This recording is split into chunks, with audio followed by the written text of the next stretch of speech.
आहाना प्रकाशन के YouTube channel में आप सभी का स्वागत है। मिशन आहाना के तहत पीएनएसटी जेएनएम टीएसटी की क्लासेस कनान मेरी स्कूल डुंगरिया में लगाई जा रही है। और आज का हमारा पहला अध्याय जो सब्जेक्ट विषय रहेगा वो रहेगा जीव विज्ञान, बायोलॉजी। वहाँ से हम शुरू कर रहे हैं और उसका अध्याय नंबर 1 है पुष्पीय पादपों में लैंगिक प्रजनन। आगे बढ़ने से पहले हमें आपको जानकारी दे दें, इसमें जो भी अध्ययन सामग्री है वो NCERT बेस्ड तो है, क्योंकि NCERT का पूरा टॉपिक ही पीएनएसटी जेएनएम टीएसटी के सिलेबस पाठ्यक्रम में शामिल किया गया है। और मैं आपको ये भी बता दूं कि जो 2011 से 2025 तक जितने पेपर हुए हैं उनमें जितने भी प्रश्न आए हैं उस प्रश्न के जो स्पष्टीकरण है, हल करते समय जो भी स्पष्टीकरण का संकलन किया गया है उसको इसमें जोड़ करके इसके अध्ययन सामग्री को बहुत ही अच्छे से रूपांतरित मॉडिफाई किया गया है। तो हर एक लाइन, हर एक वर्ड अपने आप में बहुत ही इंपॉर्टेंट है, इसलिए हर एक लाइन, हर एक शब्द को ध्यान से देखिए, पढ़िए, समझिए, रिवाइज करिए और टेस्ट लगाइए। तो अध्याय नंबर 1 है पुष्पीय पादपों में लैंगिक प्रजनन। एक टॉपिक दिया है, यहाँ पर हेडिंग है पुष्प आवर्त बीजों का एक आकर्षक अंग। तो पुष्प को हम देख लेते हैं। ये आपके सामने पुष्प है, यहाँ पर ये थैलेमस है, पुष्पासन है जिस पर 4 चक्र कैलिक्स, बाह्यदल, कोरोला, दल, पुमंग, एंड्रीशियम, जायांग, गायनीशियम, ये 4 चक्र हैं। प्रश्न पूछा गया है कि पुष्प में कितने चक्र होते हैं, तो आंसर क्या है 4। ठीक है ना। किस पर स्थापित रहते हैं तो क्या आ जाएगा पुष्पासन। सहायक अंग यहाँ पर आ जाएगा कैलिक्स और कोरोला, बाह्यदल और दल, और जो लैंगिक जनन अंग रहेंगे वो होगा पुमंग और जायांग। तो बाह्यदल, दल, पुमंग और जायांग। बाह्यदल की इकाई अंग्रेजी में बोलते हैं सेपल, इकाई को सेपल और बाह्यदल को कैलिक्स। ठीक है ना। कोरोला, ये दल को कहेंगे अंग्रेजी में कोरोला और उसकी इकाई कहलाएगी पेटल। ठीक है।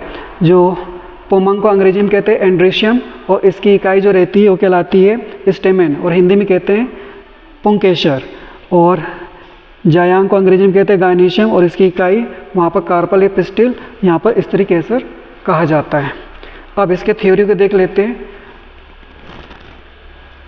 जो भी आपने फ्लावर देखा, फूल देखा, तो उस फूल को दिमाग में बैठा कर रखिएगा। बाह्यदल, दल, पुमंग और जायांग, चारों के चारों चीज़ें। अब इन्हीं को ध्यान में रखते हुए हम आगे के टॉपिक देखते हैं। ठीक है। पुष्प एक रूपांतरित प्ररोह है। पुष्प क्या है? यह है रूपांतरित प्ररोह। प्ररोह शूट सिस्टम, जड़ तंत्र, प्ररोह तंत्र। बीज से जमीन के अंदर गया तो जड़, और बीज से ऊपर की तरफ जो भी बना वो क्या कहलाता है? प्ररोह। तो पुष्प क्या है? रूपांतरित प्ररोह है जो लैंगिक जनन के लिए रूपांतरित होता है। लैंगिक जनन के लिए क्या है? पुष्प है, वो रूपांतरित हो गया। पौधों में पुष्प और शाखाएं दोनों ही कलियों से विकसित होता है। प्रश्न पूछा है कि पुष्प कहाँ से विकसित होता है, तो कहाँ से विकसित होगा? कलियों से, और विशेष रूप से अक्षी कलियाँ, एक्सियल बड्स, और प्ररोह शीर्षद विभेजक सूट एपिकल मेरिस्टेम से विकसित होती है। ठीक है। पत्तियों की धुरी में स्थित अक्षी कलियाँ शाखाओं या पुष्पों में विकसित हो सकती हैं। शाखाओं में भी विकसित हो सकता है और पुष्पों में भी। तने के सिरे पर प्ररोह शीर्षद विभेजक भी नई कोशिकाओं को जोड़कर शाखा निर्माण में योगदान देता है जो तनों और पत्तियों में विभेदित होती है। ठीक है। तो इस पैराग्राफ से 3-4 प्रश्न बन रहे, ध्यान रखिएगा। एक प्रारूपी पुष्प में विभिन्न प्रकार के विन्यास होते हैं जो क्रम अनुसार फूले हुए पुष्प वृंत, जिसे पुष्पासन कहते हैं, पर लगे रहते हैं। पुष्पासन, ये भी प्रश्न बना हुआ है। पुष्पासन पुष्प का वह भाग है जिस पर फूल के सभी भाग 4 चक्र, जैसे बाह्यदल कैलिक्स या सेपल, दल कोरोला या पेटल, पुमंग या पुंकेसर, एंड्रीशियम स्टेमेन, और जायांग या स्त्री केसर, गायनीशियम और पिस्टल जुड़े होते हैं। 4 चक्र हो गए। तो हर एक लाइन अपने आप में बहुत ही महत्वपूर्ण है। एक पूर्ण पुष्प में 4 चक्र होते हैं, यह है। 4 चक्र के बारे में बात करें, उसको डिटेल कर लेते हैं। बाह्यदल अंग्रेजी में कैलिक्स, यह पुष्प का सबसे बाहरी चक्र होता है जो हरे पत्ती जैसी भागों से बना होता है, सेपल से बना होता है, जिन्हें बाह्यदल कहते हैं। यह कली के रूप में फूल की रक्षा करता है, फूल की रक्षा करेगा। दल पुंज कोरोला, यह बाह्यदल पुंज के अंदर का चक्र होता है जो पंखुड़ियों, पेटल से बना होता है। पंखुड़ियाँ आमतौर पर रंगीन होती है और परागणों को आकर्षित करने में मदद करती है, तो आकर्षित करता है ये परागण के लिए। पुंकेसर, यह पुष्प का नर प्रजनन अंग है जो पुंकेसरों से बना होता है। प्रत्येक पुंकेसर में एक परागकोश और एक पोतंतु होता है। जायांग, यह पुष्प का मादा प्रजनन अंग है जो अंडक से बना होता है। प्रत्येक अंडक में एक अंडाशय, वर्तिका और वर्तिकाग्र होते हैं। ये आगे और डिटेल होगा, हम आगे देखेंगे। इसके अलावा कुछ पॉइंट और ध्यान रखिएगा, जैसे प्रश्न बन सकता है। बाह्यदल तथा दल कैलिक्स और कोरोला सहायक अंग है, जबकि पुमंग, एंड्रीशियम तथा जायांग या गायनीशियम लैंगिक अंग है। जब पुष्प में पुंकेसर तथा पुमंग दोनों ही होते हैं तब उसे द्विलिंगी अथवा उभयलिंगी कहते हैं, और यदि किसी पुष्प में केवल एक पुंकेसर अथवा अंडप हो तो उसे एकलिंगी कहते हैं। हर एक शब्द ध्यान रखिएगा, बार बार समझने में हेल्प होगा। एक पुष्प त्रितयी, चतुस्तयी, पंचतयी हो सकता है यदि उसमें उनके उपांगों संख्या 3, 4 अथवा 5 के गुणक में हो। 3 है तो त्रितयी, 4 है तो चतुस्तयी, 5 है तो पंचतयी, यह जाएगा। परागोद्भव या पुष्पवृंतीकरण, एंथेसिस, फूलों के खिलने और परागकोश से पराग कणों के निकलने की प्रक्रिया है। यह वह समय है जब पुष्प परागण के लिए तैयार होता है। तो परागोद्भव, एंथेसिस, ये 2 बार प्रश्न आ चुका है पीएनएसटी के एग्ज़ाम में। तो जैसे मैंने बताया कि जो अध्ययन सामग्री बनाया गया है वो 2011 से 2025 में जो पेपर हुए हैं उनके प्रश्नों को आधार पर, ठीक है, वहाँ से ले करके इसमें जोड़ करके बनाया गया है। तो बहुत ही इंपॉर्टेंट हर एक लाइन है, हर एक शब्द है। अब निषेचन पूर्व संरचनाएं घटनाएं और बाद में पढ़ेंगे निषेचन पश्चात संरचनाएं घटनाएं। तो निषेचन पूर्व, निषेचन होने के पहले की जो घटनाएं होती हैं, तो देखा जाए तो जो पुमंग है उसके बारे में, जो जायांग है उसके बारे में डिटेल होगा। पुमंग से परागकण का बनना और जायांग से अंड का बनना, ये सभी निषेचन पूर्व संरचनाएं एवं घटनाएं कहलाती हैं, ठीक है ना। अब निषेचन के पूर्व कौन कौन सी क्रियाएं हो रही है वो देखते हैं। पादप में पुष्प विकसित होने से पूर्व अनेकों हार्मोनल तथा संरचनात्मक परिवर्तन की शुरुआत होने लगती है, जिसके फलस्वरूप पुष्पीय आदक या फ्लोरल प्राइमोर्डियम के मध्य विभेदन एवं अग्रिम विकास प्रारंभ होते हैं। पुष्पक्रम की रचना होती है जो पुष्पीय कलिकाओं और बाद में पुष्प को धारण करती है। तो निषेचन से पहले पुष्प का निर्माण होना, ये सारी चीज़ें बता दिया। हार्मोनल संरचनात्मक परिवर्तन होते हैं, यहाँ प्रश्न बना सकता है, ठीक है। पुष्प में नर एवं मादा जनन संरचनाएं पुमंग तथा जायांग विभेदित में विकसित होती है। तो नर क्या हो जाएगा, पुमंग, और मादा क्या हो जाएगा, जायांग, इसमें विभेदित विकसित हो जाती है। पुमंगों से भरपूर पुंकेसरों का गोला नर जनन अंग तथा जायांग स्त्री जनन अंग का प्रतिनिधित्व कहलाता है। तो पुंकेसर, जो पुमंग किससे बना है, पुंकेसर, ये क्या हो जाएगा, नर जनन अंग, और जायांग या जायांग जो है वो क्या कहलाएगा, स्त्री जनन अंग, ये कहलाएगा, ठीक है। अब हम आते हैं पुंकेसर, जो पुमंग है उसका डिटेल करेंगे। तो पुमंग किससे बना है, पुंकेसर। पुंकेसर के अंदर क्या रहेगा, लघु बीजाणुधानी, और उसके अंदर क्या बनेगा, परागकण। इन तीनों के बारे में हम आगे पढ़ने वाले हैं। तो डायग्राम पहले देख लेते हैं। ये है पुंकेसर, बहुत सारे पुंकेसर मिलकर के पुमंग बनाते हैं। तो पुंकेसर एक वचन हो गया। तो इसमें आप देख रहे हो कि ये क्या है, परागकोश है और ये तंतु है। तंतु का समीपस्थ भाग जो रहता है दल या पुष्पासन से जुड़ा रहता है, और दोरस भाग जो रहता है वो परागकोश से जुड़ा रहता है। प्रश्न यहाँ बना सकता है और बनता भी है।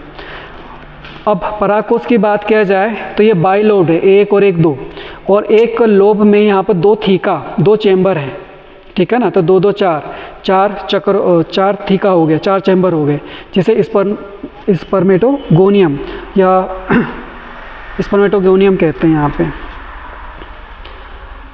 तो ये आपने डायग्राम देख लिया, और आगे के भी डायग्राम देख लेते हैं, फिर डिटेल हम पढ़ेंगे तो काफ़ी अच्छे समझ में आ जाएगा। तो अभी आपने पुंकेसर के बारे में देखा, परागकोश और पोतंतु, ठीक है ना। जो परागकोश है वो बाइलोब्ड है, और इसमें 2 और 2 4 थीका, 4 इसमें चैम्बर या कोष्ठ हैं। और डायग्राम देख लेते हैं, लघु बीजाणुधानी की संरचना। तो जो आप ये देख रहे थे 1 2 3 4 माइक्रोस्पोरेंजियम, अंग्रेजी में बोलते हैं, हिंदी में बीजाणुधानी कहते हैं। तो यहाँ पर आप देख रहे हो 1 2 3 4, अनुप्रस्थ काट लेंगे तो ये 4 माइक्रोस्पोरेंजियम या बीजाणुधानी मिलेगा। अब इस बीजाणुधानी का इतने संरचना अगर देखें तो ये डायग्राम देख लेंगे, फिर कंपेयर करते हैं।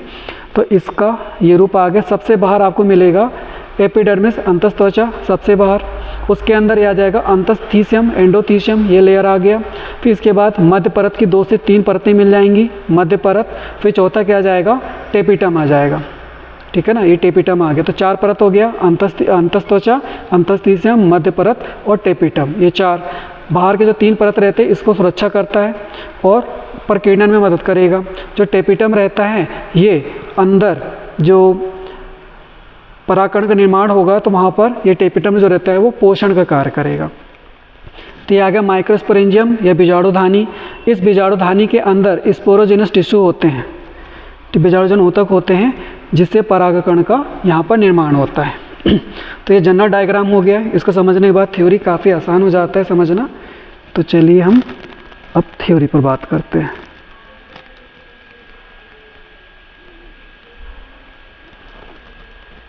तो निषेचन पूर्व संरचनाएं घटनाएं में यहाँ पर पुमंग और जयांग का कैसा विभाजन हो रहा है, कैसा बनते हैं, पुमंग से कैसे पराकण बनेगा और जयांग से कैसे अंड बनेगा, इसके बारे में डिस्कस करने वाले हैं। तो पुंकेसर, लघु बीजाणुधानी तथा पराकण। एक विशिष्ट पुंकेसर दो भागों से में विभक्त रहता है। इसमें लंबा या पतला डंठल तंतु या फिलामेंट कहलाता है तथा अंतिम सिरा समांतर द्विपालित संरचना परागकोश कहलाता है। तो तंतु और परागकोश, अभी हमने डायग्राम देखा, ये रहा तंतु, ये रहा परागकोश, इसकी बात हो गई है।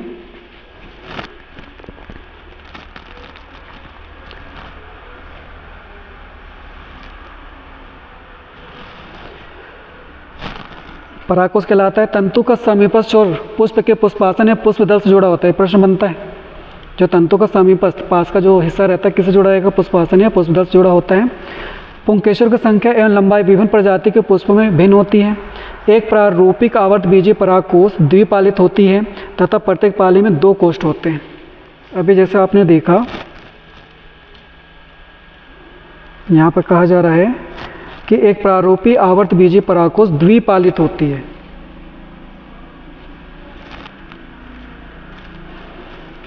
एक पालित या जाएगा द्विपालित, एक पालित द्विपालित, ये 2 हो गए।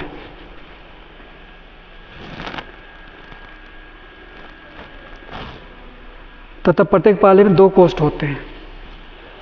द्विपालित है और एक पाली में 2 कोष्ठ, तो दोनों पाली में कितने हो गए, 1 2 3 4, 4 कोष्ठ हो गया। 2 कोष्ठ अर्थात ये द्विकोष्ठी होते हैं। प्रायः एक अणु लंब खांच प्रावारक को अलग करते हुए लंबवत गुजरता है।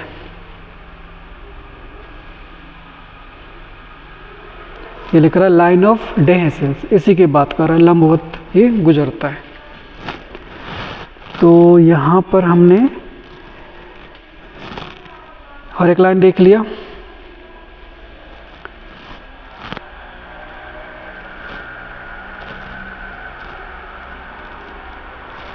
यहाँ तक हो गया। इसके बाद इधर आते हैं, एक परागकोश की द्विपालित प्रकृति परागकोश के अनुप्रस्थ काट में बहुत ही पृथक या सुव्यक्त होती है। अनुप्रस्थ काट की बात हो रही है, ये वाली, ये अनुप्रस्थ काट किया गया, इसी की बात कर रहा है। तो एक परागकोश की द्विपालित प्रकृति परागकोश के अनुप्रस्थ काट में बहुत ही पृथक या सुव्यक्त होती है। परागकोश एक 4 दिशीय चतुष्कोणीय संरचना होती है जिसमें 4 कोनों पर लघु बीजाणुधानी समाहित होती हैं, जो प्रत्येक पाली में 2 होती है। प्रत्येक पाली में 2, 2 और 2 4, ये 4 हो गए हैं, जिसको बोल रहा है चतुष्कोणीय। 1 2 3 4। आगे के डायग्राम में देखेंगे तो आपको दिख रहा है 1 2 3 4, इसी की बात कर रहा है, चतुष्कोणीय। ठीक है। तो 4 लघु बीजाणुधानी हो गया, 1 2 3 4, प्रत्येक पाली में 2 2 हो गए। यह लघु बीजाणुधानी आगे विकसित होकर परागपुटी पोलिन सेक्स बन जाती है। परागपुटी बनाएगा जिसमें परागण कण बनेगा। यह अनुलंबतः एक परागकोश की लंबाई तक विस्तारित होती है, पूरी लंबाई तक ठसाठस भरा रहेगा और परागकणों से ठसाठस भरे होते हैं पूरा का पूरा। नोट, जहाँ नोट लिखा है समझ जाना कि वहाँ प्रश्न बना हुआ है, इसलिए नोट करके बनाया गया है, जो उस थ्योरी में जोड़ नहीं पाता इस वजह से। एक बीजपत्री पौधों में नर युग्मोद्भिद का विकास परागकोश के अंदर परागकण के रूप में होता है। बना है प्रश्न। परागकण एक लघु बीजाणु है, माइक्रोस्पोर है, जो अगुणित हैप्लॉइड होता है। तो लघु बीजाणु कैसा होता है, डिप्लॉइड हैप्लॉइड, तो हैप्लॉइड होता है और एक कोशिकीय होता है। यह परागकण और निषेचन के लिए आवश्यक होता है। ठीक है, ये नोट ध्यान रखिएगा। आगे बढ़ते हैं। पुंकेसर के तंतु और परागकोश के आधार पर, अभी हमने देखा था ये पुंकेसर का तंतु है और यह परागकोश, इसके आधार पर इसे विभिन्न प्रकारों में वर्गीकृत किया जा सकता है। वर्गीकरण यहाँ पे दिए गए, एनसीईआरटी में नहीं है, इसलिए दिया गया है क्योंकि इससे प्रश्न बना है। जो प्रश्न बना है उससे अलग और भी कई प्रश्न बन सकते हैं। तो ये 6 वर्गीकरण ध्यान रखिएगा।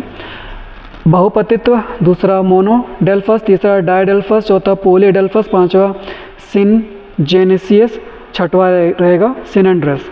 जो बहुपतित्व हैं इस प्रकार में तंतु स्वतंत्र होते हैं और एक दूसरे से जुड़े नहीं होते हैं। उदाहरण के लिए कमल और गुलाब। मोनोडेल्फस की बात किया जाए तो ये तंतु एक साथ जुड़े होते हैं लेकिन परागकोश स्वतंत्र रहते हैं। यह जुड़े नहीं हैं, स्वतंत्र रहते हैं। उदाहरण के लिए गुड़हल। डायोडेल्फस, इस प्रकार में तंतु दो समूह में जुड़े होते हैं जबकि परागकोश स्वतंत्र होते हैं। उदाहरण के लिए मटर, दो समूह जुड़े रहते हैं। पॉलीडेल्फस, ये तंतु दो से अधिक समूहों से जुड़े होते हैं और परागकोश स्वतंत्र होते हैं। उदाहरण के लिए खट्टे फल। सिनजेनेसियस, इस प्रकार में तंतु स्वतंत्र होते हैं लेकिन परागकोश एक साथ जुड़े होते हैं। उदाहरण के लिए गेंदा और सूरजमुखी। सिनेंड्रेस, इस प्रकार में सभी परागकोश और तंतु एक साथ जुड़े होते हैं। उदाहरण के लिए कद्दू। यहाँ क्या है? स्वतंत्र, एक दूसरे जुड़े नहीं, एक साथ जुड़े हैं, स्वतंत्र हैं। दो समूहों में से जुड़े हैं, दो से अधिक समूह से जुड़े हुए हैं, तंतु स्वतंत्र एक साथ जुड़े होते हैं, परागकोश तंतु एक साथ जुड़े होते हैं। इस तरह से 6 प्रकार हैं। ठीक है, इनका नाम ध्यान रखिएगा, क्या इसका लक्षण है और क्या इसके एग्जाम्पल है। अब लघु बीजाणुधानी की संरचना, इसको पढ़ने से पहले एक बार इस डायग्राम को और देख लो। चतुष्कोणी की बात हो चुकी है, ठीक है ना। इसका ये बीजाणुधानी हो गया, इसका इतना हिस्सा यहाँ बनाया गया है। सबसे बाहर है अंतस्त्वचा एपिडर्मिस, फिर अंतस्थीसियम एंडोडर्मिस, फिर मध्य परत, ये 3 परत आ गया, अंतस्त्वचा, अंतस्थीसियम, मध्य परत, और फिर आ जाएगा टेपिटम। ये 4 परत हो गए।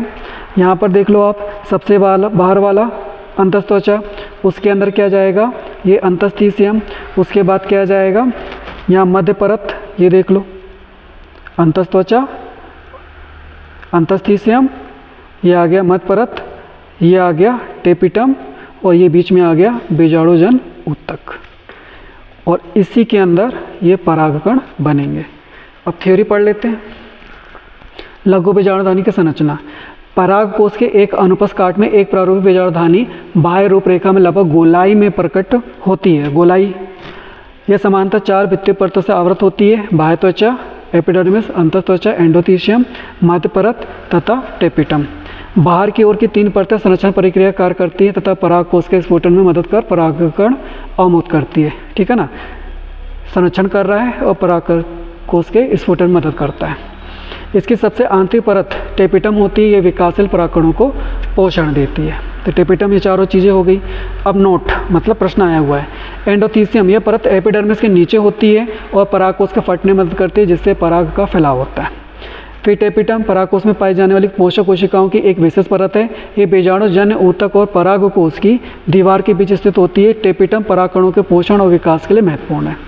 टेपिटम की कोशिकाएं सघन जीव द्रव से भरी होती है और समांतर एक से अधिक केंद्रकों से युक्त होती है। ध्यान रखिएगा, एक से अधिक केंद्र से युक्त होती है टेपिटम। जब एक परागकोश अपरिपक्व होता है तब घने सुसम सजातीय कोशिकाओं के समूह, जिसे बीजाणुजन ऊतक कहते हैं, लघु बीजाणुधानी के केंद्र में स्थित होते हैं। जब परागकोश अपरिपक्व रहता है तब वहाँ पर बीजाणुजन ऊतक, वहाँ पर जो कोशिकाओं के समूह से क्या कह रहे हैं? बीजाणुजन ऊतक। और ये जो बीजाणुजन ऊतक है, इसी से परागकण का निर्माण होगा। आगे देखते हैं, डायग्राम देख चुके हैं आपने, थ्योरी पढ़ते हैं। लघु बीजाणु जनन, लघु बीजाणु के बारे में हमने पढ़ लिया, 4 परत हैं। अब उससे परागकण का निर्माण कैसा होता है, उस प्रक्रिया को कहते हैं लघु बीजाणु जनन। तो इसमें बीजाणुजन ऊतक है, उसे सूक्ष्म बीजाणु मात्र कोशिका, माइक्रो स्पोर मदर सेल या पोलन मदर सेल कहा जाता है, ये बनेगा। फिर इससे सूक्ष्म बीजाणु माइक्रोस्पोर बन जाएगा, जो कि किसमें? परागकण में परिवर्तित हो जाएगा। तो ये सीक्वेंस प्रश्न पूछा गया है, सीक्वेंस की क्या सीक्वेंस है, इसको आगे पीछे करके 4 ऑप्शन बना देता है।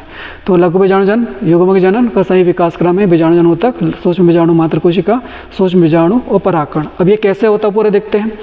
लघु बीजाणु जनन वह प्रक्रिया है जिसके द्वारा पराग मात्र कोशिका, पोलन मदर सेल या पीएमसी से लघु बीजाणु माइक्रोस्पोर बनते हैं, और यह प्रक्रिया अर्धसूत्री विभाजन के माध्यम से होती है।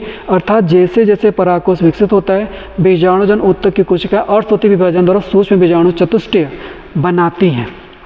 तो यहाँ पर ध्यान रखिएगा, जो बीजाणुजन का ऊतक है वहाँ पर अर्धसूत्री विभाजन हो रहा है। किस प्रकार विभाजन? अर्धसूत्री, ध्यान रखना है।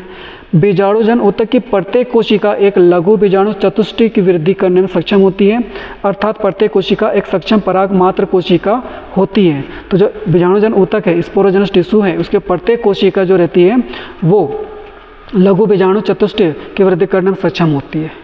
सभी क्या है? सक्षम पराग मात्र कोशिका, पोलन और माइक्रोस्पोर मदर सेल होती है। ठीक है, लघु बीजाणु रचना के समय 4 कोशिकाओं के समूह में व्यवस्थित होते हैं, उन्हें लघु बीजाणु चतुष्टय कहते हैं। जब परागकोश परिपक्व स्फुरित होता है तब लघु बीजाणु एक दूसरे से विलग हो जाते हैं और परागकणों के रूप में विकसित हो जाते हैं। तो ये परागकण आ गया, इस रूप में विकसित हो जाते हैं। प्रत्येक लघु बीजाणु के अंदर कई हजार लघु बीजाणु और परागकण निर्मित होते हैं। परागकण जो परागकोश के स्फुटन के साथ मुक्त होते हैं। तो ये आ गया बीजाणु, लघु बीजाणु जनन, परागकण का कैसा निर्माण हो रहा है इसके बारे में। आगे देखते हैं, लघु बीजाणु या माइक्रोस्पोर एक दूसरे से अलग हो जाते हैं और परागकण में विकसित होते हैं जो नर युग्मोद्भिद का प्रतिनिधित्व करता है। तो परागकण नर युग्मोद्भिद का प्रतिनिधित्व करता है। एक बीजपत्री पौधों में नर युग्मोद्भिद का विकास परागकोश के अंदर परागकण के रूप में होता है। परागकण एक लघु बीजाणु है जो अगुणित और एक कोशिकीय होता है। ध्यान रखिएगा, जो परागकण क्या है, अगुणित है, एक कोशिकीय है। यह परागकण नर युग्मक को ले जाने और निषेचन के लिए आवश्यक है। ये ले जाता है नर युग्मक को, परागकण के अंदर नर युग्मक है उसको लेकर के जाता है। परागकण निषेचन नहीं करता, उसके अंदर नर युग्मक रहता है, वो निषेचन करता है, ये ध्यान रखना है। द्विबीजपत्री पौधों में नर युग्मोद्भिद का विकास परागकोश के अंदर परागकणों के रूप में होता है। यह विकास परागकण के भीतर दो कोशिकीय अवस्था से शुरू होता है।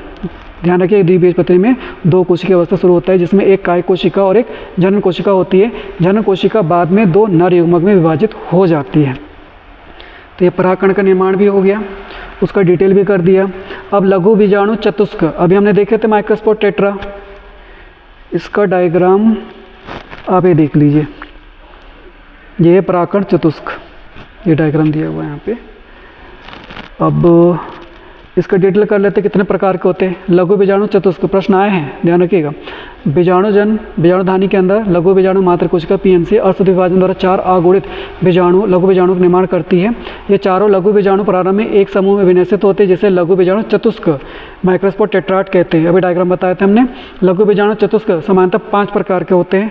पहला चतुष्फलकीय, दूसरा समद्विपार्श्वीय, तीसरा क्रॉसित, चौथा टीएकार, पांचवा रेखिक।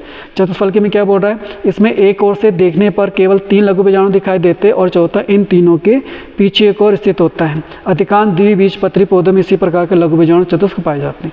दूसरा समद्विपार्श्विक, इसमें चतुष्क के चारों और लघु बीजाणु एक ही तल में दिखाई देते हैं। इस प्रकार के लघु बीजाणु चतुष्क एक बीजपत्री पौधों में, ये द्विबीजपत्री में चतुष्फलकीय, समद्विपार्श्विक एक बीजपत्री में पाए जाते हैं। क्रॉसित, इसमें दो लघु बीजाणु एक दूसरे समकोण बनाते हैं जिसमें ऊपर वाले युग्म के दोनों लघु बीजाणु एवं नीचे वाले युग्म का केवल एक बीजाणु दिखाई देता है। उदाहरण मैग्नोलिया। फिर टी आकार, इसमें चतुष्क के 2 लघु बीजाणु अनुपस्थ रूप में तथा 2 लंबवत रूप में विन्यसित रहते हैं। उदाहरण एरिस्टोलोकिया में। रेखिक, इसमें सभी लघु बीजाणु एक रेखिक क्रम में विन्यसित रहते हैं। उदाहरण हेलोफिला में।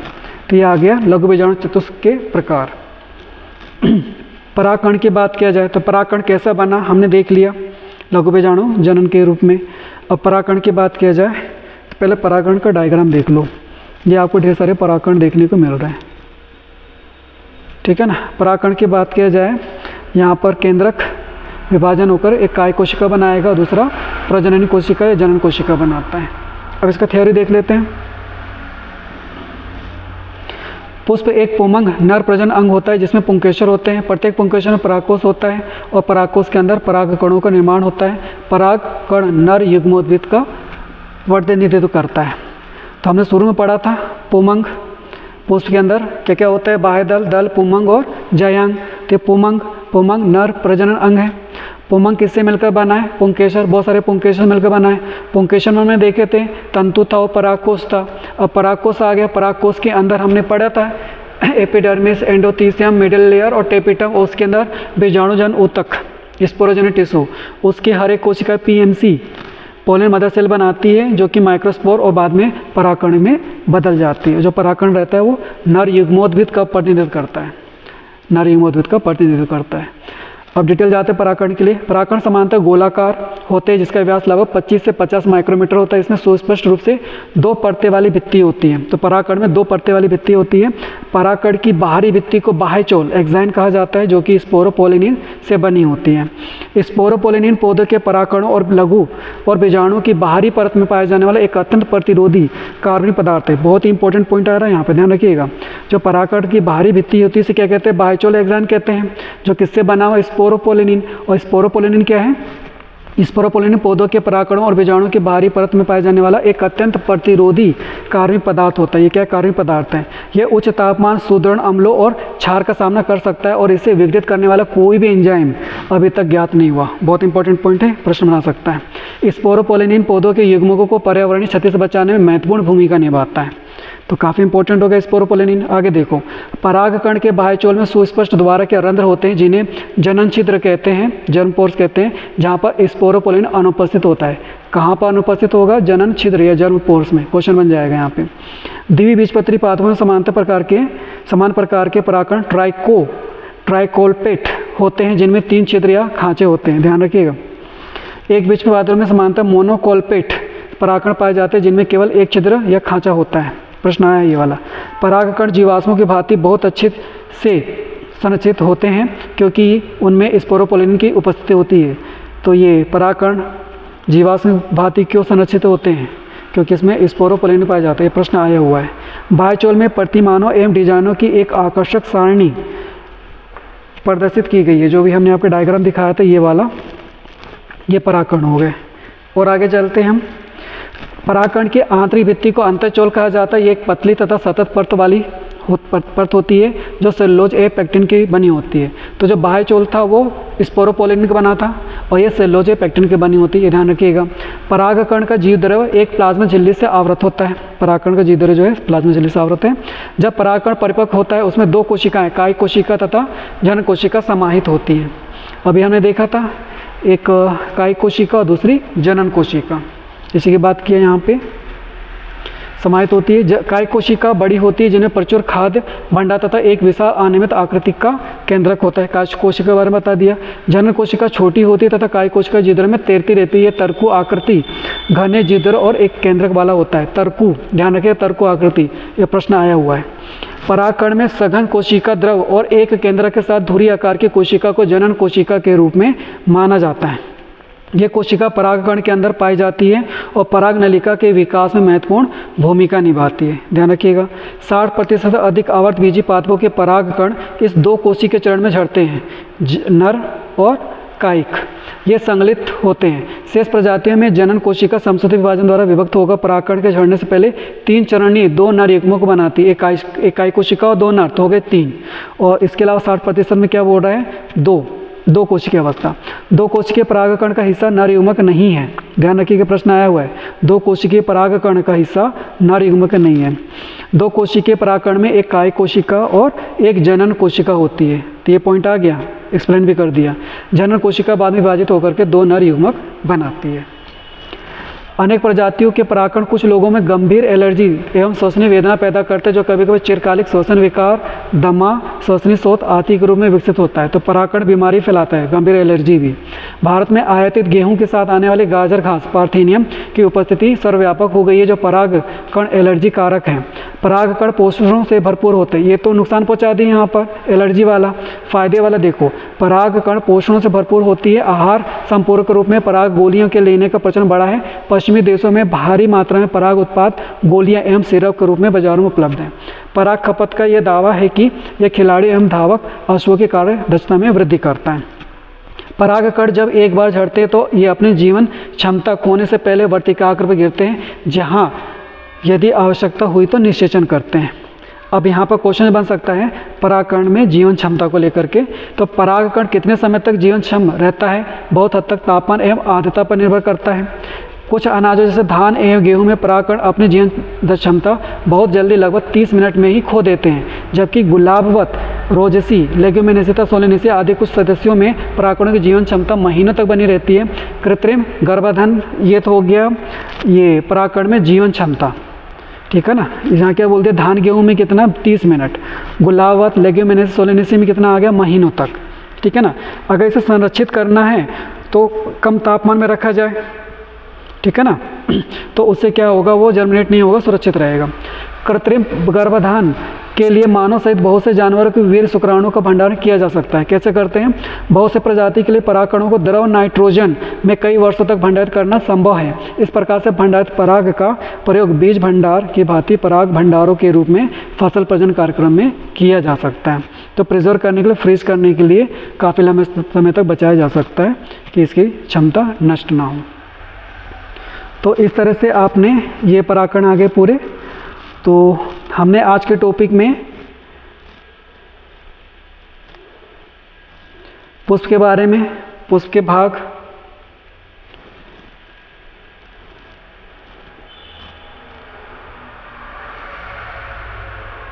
फिर निषेचन पूर्व संरचना घटनाओं में पुंकेसर, लघु बीजाणुधनी तथा परागकण। यहाँ तक टॉपिक को हमने ठीक से समझा है। इसको आप बाकायदा बार बार देखिए, पढ़िए, समझिए। बहुत सारी चीज़ें नई हैं, ध्यान रखिएगा। पेपर में जैसा क्वेश्चन आ रहा है उसके हिसाब से तैयारी करेंगे तो ही सिलेक्शन हो पाएगा। जो नेक्स्ट वीडियो रहेगा उसमें हम